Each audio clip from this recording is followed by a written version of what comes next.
Hello friends, कैसे हो आप लोग। आई होप सभी लोग अच्छे होंगे और अच्छे से पढ़ाई कर रहे होंगे।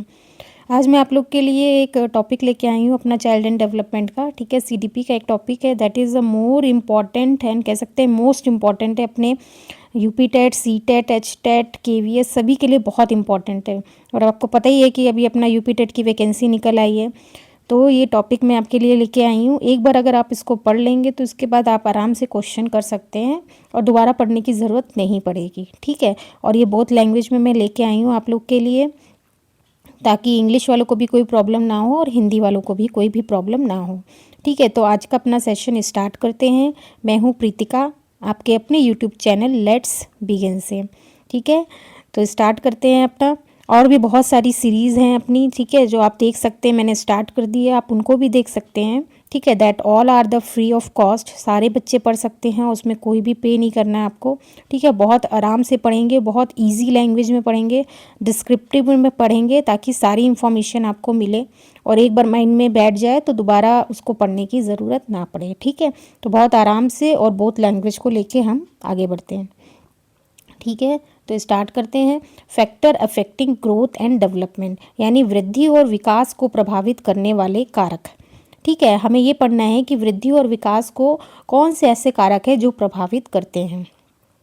ओके, नेक्स्ट देखिए, हमने अभी आपको ये इसमें एक फ्लो चार्ट में बताया है, बाकी अंदर मैंने डिस्क्रिप्शन में दिया हुआ है बहुत विस्तार से, आप उसको भी समझ सकते हैं। ये मैंने केवल याद करने के लिए आपको एक फ्लो चार्ट में बना के दिया है, ताकि आप आराम से इसको देखें और समझ लें एक बार, फिर बाकी अंदर आप देख के समझ सकते हैं। ठीक है, देखिए factor affecting growth and development में क्या क्या हमारे कारक है जो प्रभावित करते हैं। Physical development, genetics, nutrition, exercise and health, familiar influences, mental and cognitive development, environment, learning and reinforcement, emotional and social development, parenting and culture and hormones. ठीक है, तो ऐसे बहुत सारे फैक्टर हैं, और भी हैं, आप उनको वो भी देख सकते हैं, बट अभी मैंने मेन सारे फैक्टर डाल दिए हैं। ठीक है, एक सो समथिंग अबाउट मी है, एक बार आप देख लीजिएगा। ठीक है, आगे बढ़ते हैं। Factor affecting growth and development, देखिए कौन कौन से कारक है। सबसे पहले लेके चलते हैं फिजिकल डेवलपमेंट, मतलब शारीरिक विकास। अगर बच्चे का शारीरिक विकास करना है तो ऐसे कौन से कारक है जो हमें प्रभावित करते हैं। देखिए, your child in physical development consist of height, weight, development of muscle and bone. देखिए कैसे पता चलता है कि बच्चे की फिजिकल ग्रोथ हो रही है, यानी अगर आपके बच्चे का शारीरिक विकास हो रहा है तो उसकी ऊंचाई भी बढ़ेगी, वजन भी बढ़ेगा, उसकी मांसपेशियां भी स्ट्रांग होंगी, हड्डियां भी स्ट्रांग होंगी। तो ये सारी चीज़ें जो हैं निर्भर करती हैं कि किस तरीके से हमारी जो है ग्रोथ और डेवलपमेंट हो रहा है। ठीक है, ये अगर इस पर कोई भी कारक प्रभावित करेगा तो ये हमारी फिजिकल डेवलपमेंट सही से, शारीरिक विकास नहीं हो पाएगा। ठीक है, सेकंड बात करते हैं जेनेटिक्स, यानी अनुवांशिकी। यानी कि आप समझिए जैसे कि हमें जो भी लक्षण मिलते हैं हमें अपने पेरेंट्स से मिलते हैं, आपको पता ही है। ठीक है, तो अगर पेरेंट्स को कोई भी, सपोज जैसे एग्जांपल में बताऊं, अगर पेरेंट्स में कोई भी हेरिडिटिकल या फिर कोई प्रॉब्लम है तो वो जीन्स हमारे में जब आएंगे, ये बच्चे में आएंगे, तो उसमें भी वो प्रॉब्लम क्रिएट करेंगे। सपोज कोई किसी के जीन्स इस तरीके के आ गए जो किसी को कोई सपोज कह सकते कोई लंबा बौना इस तरीके का है और वही जीन उनके बच्चे में आ गए। ठीक है, या फिर कोई मेंटल कुछ रिटार्डेड पीपल हैं और उनके वो वाले जीन उनके बच्चे में आ गए, तो वो बच्चे में भी वो प्रॉब्लम क्रिएट होगी। ठीक है, तो यानी ये जो फैक्टर्स हैं वो हमारे बच्चे की ग्रोथ और डेवलपमेंट पे बहुत इफेक्ट डालेंगे। ठीक है, कौन से, ये जेनेटिक्स, अनुवांशिकी।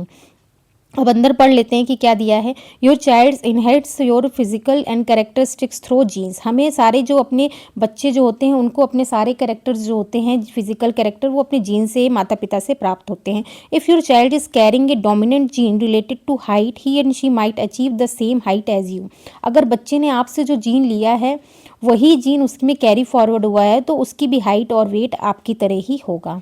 ठीक है, if there are some disorder in health and issues they pass genetically such as her this. देखिए अगर कोई बच्चा है और उसने आपके वो वाले जीन ले लिए जो पेरेंट्स में जो डिसऑर्डर थे, वही सेम जीन अगर कैरी फॉरवर्ड होकर बच्चे में चले गए तो वही जो भी प्रॉब्लम्स थी, मोटापा, हृदय रोग, मधुमेह, जो भी शुगर से रिलेटेड प्रॉब्लम, जो भी समस्याएं थी, वो आपके बच्चे में भी प्रभावित होंगी, बच्चे की ग्रोथ और डेवलपमेंट को भी प्रभावित करेंगी। ठीक है, क्लियर हो गया। अभी हमने क्या पढ़ा, physical development, second one is genetics. Next बात करते हैं एक्सरसाइज एंड हेल्थ, व्यायाम और स्वास्थ्य। देखिए सबको पता है व्यायाम और स्वास्थ्य हमारे लिए कितना इम्पोर्टेंट है, ठीक है। अगर हम व्यायाम और स्वास्थ्य करते हैं, कोई बच्चा है अगर अपने सेहत के लिए बहुत कॉन्शियस है और वो एक्सरसाइज कर रहा है, तो कहीं ना कहीं उसकी ग्रोथ और डेवलपमेंट होगा, ठीक है। लेकिन आपको भी पता है बच्चे कोई डिसिप्लिन में ऐसा कुछ भी करते नहीं हैं। लेकिन आप ये जानिए उनके लिए खेलना कितना इंपॉर्टेंट है। अगर वो खेलेंगे भी नहीं, कोई एक्टिविटी नहीं करेंगे, तो क्या उनकी ग्रोथ और डेवलपमेंट प्रॉपर हो पाएगी? तो आप क्या कहेंगे? नहीं, नहीं हो पाएगी। क्यों? क्योंकि इस समय ग्रोइंग एज है।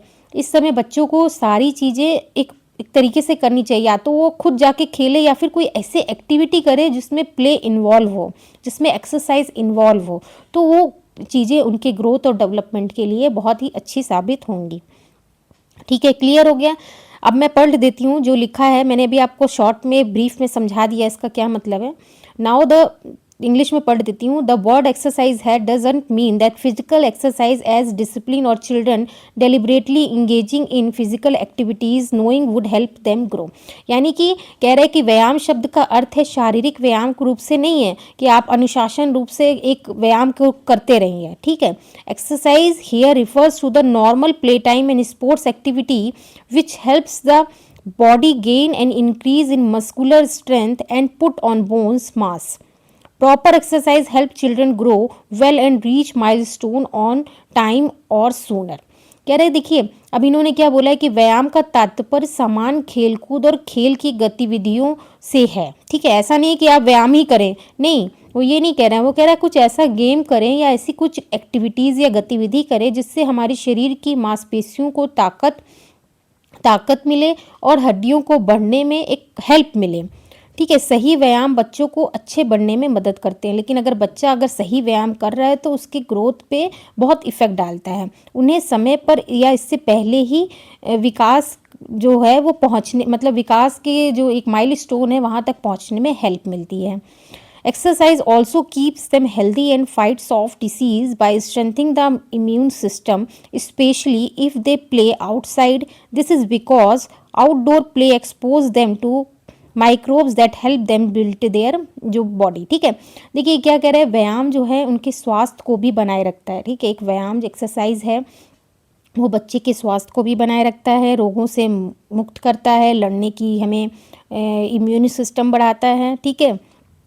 खासकर यदि वे बाहर या कहीं पर खेल रहे हैं, जैसे आजकल मिट्टी में खेलें तो बच्चे बीमार हो जाते हैं, तो लेकिन अगर उनकी इम्यूनिटी बढ़ गई है, डेवलप हो गई है, तो जो भी माइक्रोबियल जो भी सूक्ष्म जीव होते हैं उनके संपर्क में आते हैं तो उनकी इम्यूनिटी के कारण वो बीमार नहीं पड़ेंगे, ठीक है। लेकिन अगर कोई बच्चा कभी ना आया हो, मिट्टी में कभी खेला ही ना हो, अगर वो जाएगा तो वो डेफिनेटली बीमार होगा, एक बार तो बीमार होगा। इससे हमें डरना नहीं है, बल्कि इससे हमारी इम्यूनिटी जो सिस्टम है वो स्ट्रांग बन रहा है, उससे लड़ने की हमारे अंदर रोग प्रतिरोधक क्षमता बढ़ रही है। तो एक्सरसाइज और हेल्थ, व्यायाम और स्वास्थ्य का ग्रोथ और डेवलपमेंट पे सीधे सीधे प्रभाव पड़ता है, ठीक।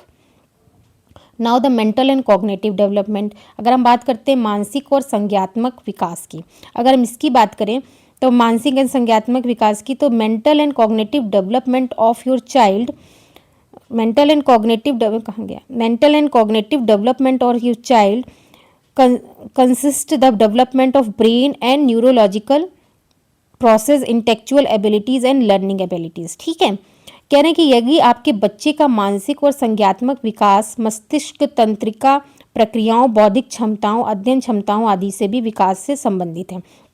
देखिए अगर हमारा मेंटल और कॉग्निटिव डेवलपमेंट हो रहा है, ठीक है, तो वो क्या है, बच्चे के ब्रेन भी बढ़ रहा होगा, ब्रेन की जो भी न्यूरोलॉजिकल जो भी प्रोसेस है वो प्रॉपर हो रही होगी, उसकी एबिलिटी बढ़ रही होगी, इंटेलेक्चुअल यानी सोचने की क्षमता, समझने की क्षमता, उसकी लर्निंग एबिलिटी, सारी चीज़ें जो है वो लाइन बाय लाइन बढ़ रही होंगी अगर बच्चे में ग्रोथ और डेवलपमेंट हो रहा है। और अगर नहीं होगा तो मेंटल और कॉग्निटिव यानी संज्ञात्मक यानी उसका ब्रेन का डेवलपमेंट होना भी प्रॉपर नहीं हो पाएगा। तो ये भी जो है एक कारक प्रभावित करने वाला है, ठीक है। नेक्स्ट न्यूट्रिशन, देखिए न्यूट्रिशन में क्या है कि आपको भी पता है कि न्यूट्रिशन अगर बच्चे किसी भी बच्चे को प्रॉपर अगर न्यूट्रिशन मिल रहा है तो उसका डेवलपमेंट निश्चित रूप से होगा, ठीक है। अगर उसको प्रॉपर खाना नहीं मिल रहा है, प्रोटीन नहीं मिल रहा है, विटामिन्स नहीं मिल रहे हैं, तो क्या वो बच्चा डेवलप हो पाएगा? नहीं हो पाएगा, ठीक है। उसमें कोई कहीं ना कहीं कोई ना कोई कमी रह जाएगी।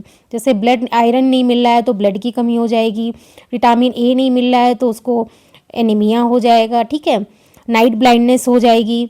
तो ये सारी चीज़ें जो हैं वो न्यूट्रिशन पे, पोषण पे डिपेंड करती हैं कि हमें बच्चे को ये सारी चीज़ें प्रॉपर वे में देनी चाहिए, ठीक है।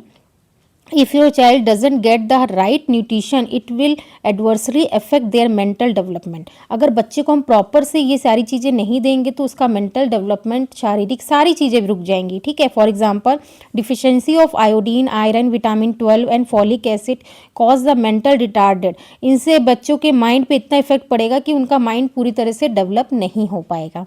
यदि आपके बच्चे को सही पोषण नहीं मिलता है तो उसके प्रतिकूल प्रभाव मानसिक विकास पर पड़ेगा। जैसे उदाहरण के लिए iodine, iron, vitamin 12, folic acid की कमी से मानसिक मंदता का कारण बन सकता है और उसकी जो तंत्रिका संबंधी जो सेंसिटिव हमारे ऑर्गन्स हैं वो भी प्रॉपर डेवलप नहीं हो पाएंगे। तो न्यूट्रिशन का भी डायरेक्ट इफेक्ट पड़ता है ग्रोथ एंड डेवलपमेंट पे, राइट। इन्वायरमेंट की बात करते हैं। पर्यावरण, पर्यावरण कैसे इंपॉर्टेंट है?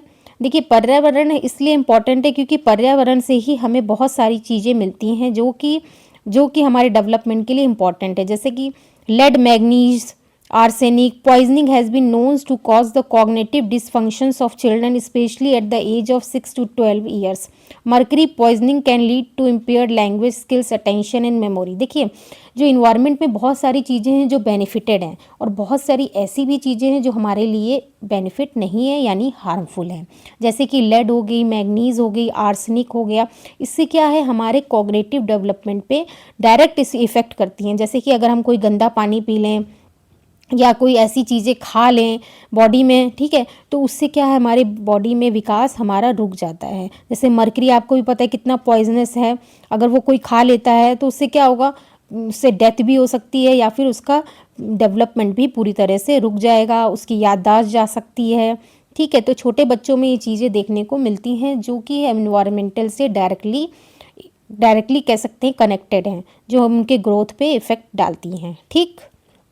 नेक्स्ट बात करते हैं इमोशन इन सोशल डेवलपमेंट। हमारा इमोशन और सोशल डेवलपमेंट पे क्या इफेक्ट पड़ता है?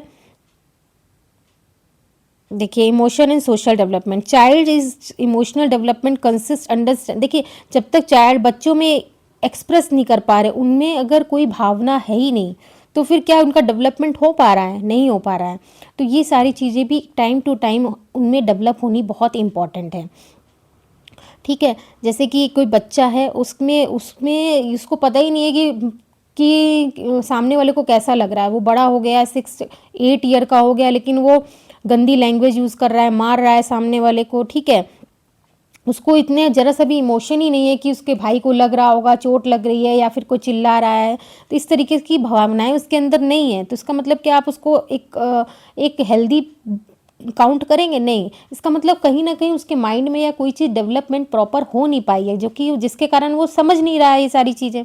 इसलिए सारी चीज़ें, इमोशनल, सोशल डेवलपमेंट भी एक टाइप है डेवलपमेंट का, जो टाइम टू एक पर्टिकुलर टाइम के बीच में वो चीज़ें डेवलप होनी स्टार्ट हो जानी चाहिए, ठीक है। जैसे एक बच्चे का भावनात्मक विकास उसमें अपनी भावनाओं को समझने, व्यक्त करने और प्रतिबंधित करने की क्षमता को शामिल करता है, जबकि सामाजिक विकास में अन्य लोगों के साथ उनके व्यवहार की भूमिका होती है। मीन्स एक child emotional development consist of understanding, expressing and managing his and her emotion. यानी देखिए, बच्चे में क्या डेवलप हो रहा है। वो पहले छोटा बच्चा होता है, अपने पेरेंट्स के साथ जुड़ता है, इमोशनली कनेक्ट होता है, फिर वो स्कूल जाता है, फिर वो अपने पीयर्स के साथ कनेक्ट होता है, अपने टीचर से कनेक्ट होता है, सोशली डेवलप होता है। उसका बिहेवियर आपने देखा होगा, वो लर्न करता है, नई नई चीज़ें सीखता है, तो उसका बिहेवियर लोगों के प्रति अलग हो जाता है। तो ये चीज़ें उसके पार्ट ऑफ डेवलपमेंट और ग्रोथ का पार्ट है कि जैसे जैसे वो बड़ा हो रहा है वो क्या सीख रहा है, क्या लर्न कर रहा है। वो आप उसके व्यवहार को या उसके बिहेवियर को देख के ईजिली अंदाज़ा लगा सकते हो। अगर कुछ चीज़ें नहीं डेवलप हो रही हैं, इसका मतलब अब उसमें कुछ ना कुछ माइनस है जो कि उसको इफ़ेक्ट कर रहा है, ठीक है। नेक्स्ट की बात करते हैं पेरेंटिंग एंड कल्चर, पालन पोषण और संस्कृति। देखिए अब बच्चे को हम जिस तरीके से पालेंगे वो उसी पे डिपेंड करेगा। अगर हम बच्चे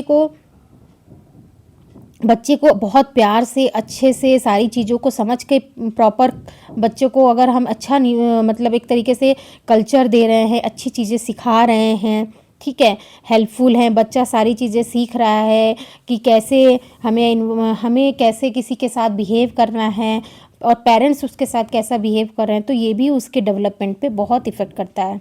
जैसे कि आप बच्चे को हर समय किसी के सामने डांटना या फिर गलत तरीके से लैंग्वेज यूज़ करना, अगर इस तरीके से आप कर रहे हैं तो बच्चा भी वही सीख रहा है इनडायरेक्टली। तो हमें क्या करना है, पेरेंट्स को उसका बिहेव बच्चे के प्रति कैसा है, कैसा कल्चर है उनका, क्या चीज़ सीख रहा है, ये सारी चीज़ें डायरेक्टली इफ़ेक्ट करती हैं। Studies shows that harsh parenting practices like the shouting, rough punishing, shaming can cause the child to either become unusually indifferent or hypersensitive. On the other hand, the loving, caring, trustful relationship with your child can help him or her become an emotionally mature individual. Cultural norms determine child social interaction. देखिए वही लिखा हुआ है इसमें कि बच्चे के साथ आप किस तरीके से ट्रीट कर रहे हैं। एक पेरेंट है जो बच्चे को हर समय डांट रहा है और दूसरे के सामने गलत तरीके से बिहेव कर रहा है, उनको शेम कर रहा है बच्चे को कि आपको ऐसे नहीं करना चाहिए, वैसे नहीं करना। और एक पेरेंट है जो कि अपने बच्चे को बहुत ही तरीके से समझा रहा है और प्यार से समझा रहा है, और अगर उसको कुछ गलती भी कर देता है तो उसको सही समय देख कर उसको अच्छे से समझा रहा है, ना कि सबके सामने उसको एम्बेरस फील करा रहा है। तो ये सारी चीज़ें भी बच्चा सीख रहा है, उसके सोशल इंटरेक्शन में वो सारी चीज़ें डेवलपमेंट में इफ़ेक्ट कर रही हैं, ठीक है। तो उन दोनों बच्चों के डेवलपमेंट पे बहुत ज़मीन आसमान का अंतर होगा, राइट। अंडरस्टूड, समझ आ गया आप लोग को। नेक्स्ट बात करते हैं लर्निंग एंड रीइंफोर्समेंट। देखिए लर्निंग एंड रीइंफोर्समेंट यानी अधिगम और सुदृढ़ीकरण। मतलब कोई चीज़ आप सीखना और कोई चीज़ आप जैसे कि तरीके से सिखाना, यानी जानबूझ के, यानी कि एक होता है रीइंफोर्समेंट पॉजिटिव, एक होता है निगेटिव, ठीक है। तो आप बच्चे को किस तरीके से सिखा रहे हैं ये भी मैटर करता है आपकी ग्रोथ और डेवलपमेंट पे, ठीक। देखिए learning involves much or more schooling. It is also concerned with building the child up mentally, intellectually, emotionally and socially so they operate as healthy function individual in the society. ठीक है, क्या कह रहा है, learning वो चीज़ होती है जिससे बच्चा जो होता है वो सीखता है, उसके मेंटली, इमोशनली, इंटेलेक्चुअली हर तरीके से वो अडॉप्ट करता है चीज़ों को, और अपनी सोसाइटी से कैसे वो डेवलप होता है। ये सारी चीज़ें वो इन्वायरमेंट को देखेगा कि कौन कैसा बिहेव कर रहा है, ये चीज़ें लर्निंग में आती हैं। लर्निंग जो है एक तरीके से किसी का परमानेंट जो बिहेवियर चेंज होता है, that is a part of learning. यानी अगर आपका बिहेवियर चेंज हो रहा है परमानेंट तरीके से और आप कुछ अच्छा सीख रहे हो तो इट मीन्स आप लर्न कर रहे हो, ठीक है। Reinforcement is a component of learning where an activity और exercise repeated and refined socially and lesson learned and example playing musical instrument get better at playing as they practice। देखिए कोई जो बच्चा है वो नहीं सीख रहा है, लेकिन आप क्या कर रहे हैं, उसको अलग अलग तरीके से सिखा रहे हैं बार बार, ठीक है, कि ऐसे नहीं बेटा, ऐसे सीखना है, वैसे सीखना है। तो आप उसको रीइंफोर्स कर रहे हो, यानी आप उसको सुदृढ़ीकरण, मतलब एक प्रॉपर तरीके से, एक प्रेशर, मतलब एक कह सकते हैं कि इस तरीके से बेटा अगर आप सीख लोगे तो आपकी लाइफ में कैसे यूज़ होगा, अगर आप सीखोगे तो मैं आपको ये चीज़ दूंगा, आपको गिफ्ट मिलेगा, सरप्राइजेज मिलेगा। इस तरीके से अगर आप बच्चों को सिखा रहे हो तो उसके ऊपर अलग इफेक्ट पड़ेगा, ठीक है। और एक होता है कि अगर आप डांट के उसको सिखा रहे हो, नहीं सीखोगे तो तुम्हें घर से बाहर निकाल देंगे, सीखना बहुत इंपॉर्टेंट है, देखो सबको आता है पर तुम्हें नहीं आता, एक ये तरीका है रीइंफोर्समेंट करने का, निगेटिव। तो एक होता है पॉजिटिव, यानी आप उसको प्यार से पुचकार के वो चीज़ सिखा रहे हो, तो ये भी उसकी ग्रोथ और डेवलपमेंट पे इफेक्ट करेगा। अंडरस्टूड, आई होप ये समझ में आ गया होगा आपको। Next is the familiar influence. Familiar मतलब पारिवारिक प्रभाव। पारिवारिक प्रभाव का क्या प्रभाव पड़ता है बच्चों के ग्रोथ और डेवलपमेंट पे। Families have the most profound impact of the nurturing the child and develop determining the ways in which they develop psychological and socially, whether they are raised parent grandparents and they need basic love, care and courtesy and the develop to healthy function individual। देखिए बच्चों के लिए अगर आप एक होता है nuclear family, एक है समझिए, और एक होता है जॉइंट फैमिली। अगर कोई जॉइंट फैमिली में रहता है तो उसको पता है कि उसके पापा मम्मी दादी बाबा के साथ कैसा बिहेव करते हैं, ठीक है, तो वो बच्चा भी वैसे ही अपने पेरेंट्स के साथ और अपनी दादी बाबा के साथ बिहेव करेगा। कोई होता है किसी को पता ही नहीं है कि कैसे बड़ों के साथ बिहेव करना है, कैसे बात बोलनी है, कैसे अपनी बात रखनी है। तो फैमिली का बहुत इफ़ेक्ट पड़ता है कि उसके फैमिली में कौन कौन है और वो किस तरीके से सीख रहा है, क्योंकि जब तक कोई रहेगा नहीं तब तक उनके प्रति उसका ना तो प्यार होगा, ना ही कोई लव होगा, ना ही कोई अट्रैक्शन होगा।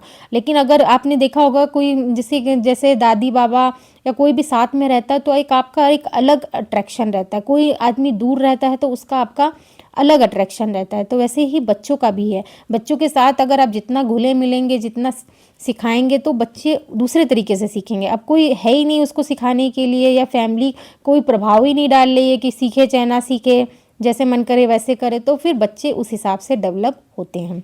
अगर आप उन्हें पॉजिटिव तरीके से सिखाएंगे तो बच्चे पॉजिटिवली सीखेंगे। अगर आप उन्हें नहीं सिखाएंगे तो वो अपने तरीके से सीखेंगे, तो कुछ चीज़ें गड़बड़ भी होंगी। और फिर देखिए, डेवलपमेंट तो हर केस में होता है, लेकिन कहीं पॉजिटिव डेवलपमेंट होता है, कहीं नेगेटिव डेवलपमेंट होता है। अगर आप उन्हें अच्छे तरीके से सिखाएंगे तो उसका सकारात्मक प्रभाव पड़ेगा। अगर आप उसे नहीं सिखाएंगे या गलत इन्वायरमेंट में सीखेंगे तो नकारात्मक प्रभाव डालते हैं। तो ऐसे बच्चों का जो होता है वो समाज में जुड़ नहीं पाते, उन्हें आगे प्रॉब्लम क्रिएट होती है, ठीक है। तो ये फैमिलियर जो इन्फ्लुएंस है that is the major part of their growth and development, factor affecting में बहुत मेजर पार्ट है, ठीक। आगे बढ़ते हैं। हार्मोन्स क्या है? देखिए, हार्मोन्स आपको पता ही है कि बॉडी में जो हमारे एंडोक्राइन सिस्टम होता है उससे हार्मोन्स सेक्रीटेड होते हैं, जो कि हमारी ग्रोथ और डेवलपमेंट के लिए बहुत ही इंपॉर्टेंट होता है। ये जो एक मैच्योरिटी टाइम होता है, प्यूबर्टी का पीरियड होता है, उससे हार्मोन्स जो हैं उससे हमारी फिजिकली जो है बॉडी का डेवलपमेंट होता है, ठीक है। अगर ये इम्बैलेंस हो जाए, अगर ये प्रॉपर हार्मोन्स ना सिक्रीटेड हों तो हमारा डेवलपमेंट भी प्रॉपर नहीं होगा, ठीक है। जैसे कि हिंदी में अगर मैं पढ़ूँ, हार्मोन्स एंडोक्राइन सिस्टम के अंतर्गत आते हैं जो हमारे शरीर की विभिन्न प्रकार की क्रियाओं को प्रभावित करते हैं। ये हार्मोन शरीर के विभिन्न हिस्सों में स्थित शरीर की विभिन्न कहाँ गया विभिन्न हिस्सों में शरीर की विशेष ग्रंथियों द्वारा उत्पादित होते हैं और हार्मोन्स का स्राव करके शरीर की क्रियाओं को नियंत्रित करते हैं। कार्य में जिसके स्रावित करने वाली ग्रंथियों के कार्य में असंतुलन के परिणाम स्वरूप विकास संबंधी दोष, मोटापा, ये सारी चीज़ें हो जाती हैं। देखिए, जैसे लड़कियों में आपको पता होगा कि at the age of their 14 to 16 में देयर जो होते हैं उनके प्यूबर्टी पीरियड होता है, तो उनके हार्मोन्स जो होते हैं वो सेक्स हार्मोन्स जो हैं धीरे धीरे डेवलप होने लगते हैं। तो अगर टाइम पीरियड में सही टाइम पे अगर ये चीज़ें नहीं डेवलप होंगी तो क्या होगा, बच्चों का विकास रुक जाएगा, ठीक है। तो हार्मोन्स जो हैं बहुत मेजर पार्ट होते हैं ये भी, अगर ग्रोथ और डेवलपमेंट के लिए अगर ये नहीं प्रॉपर होंगे, इनका इफ़ेक्ट जो होगा बहुत प्रभाव पड़ेगा। तो देखिए, सारी चीज़ें रुक जाएंगी, बॉडी का डेवलपमेंट ही नहीं होगा। तो ये चीज़ें, हार्मोन्स भी एक मेजर रोल करता है, ठीक है, ग्रोथ और डेवलपमेंट के लिए, ठीक है। आई होप समझ में आ गया होगा आपको। बाकी थैंक यू फॉर वॉचिंग, और अगर आपको समझ आया हो तो प्लीज़ लाइक और सब्सक्राइब कर दीजिएगा और इस चैनल से जुड़े रहिए ताकि आगे की जो भी फर्दर क्लासेस होंगी वो आपको ईजिली मिलती रहे उसका नोटिफिकेशन, और आप आराम से एक दूसरे से कनेक्ट करके लेसन को समझते रहें, ठीक है। ये बहुत इंपॉर्टेंट है, क्योंकि अगर आप उससे कनेक्ट नहीं करेंगे, समझेंगे नहीं, तो फिर आपको समझ नहीं आएगा।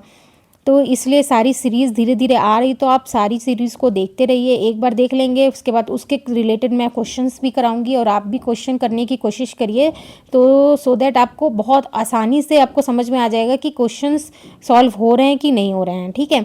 अगर फिर भी नहीं हो रहे तो आप एक बार और वीडियो देख लेंगे तो आई होप आपको बहुत अच्छे से समझ में आ जाएगा। बाकी जो भी सीरीज़ हैं वो स्टार्ट हो चुकी हैं, आप उनको भी जाके देख सकते हैं, ठीक है। और अपनी प्रिपरेशन बहुत अच्छे से करते रहिए, ऐसे ही जुड़े रहिए हमारे साथ। और अगर आपको पसंद आए तो लाइक एंड सब्सक्राइब कर दीजिए। Thank you so much, have a nice day, keep smiling and keep healthy. Thank you so much, bye bye, take care.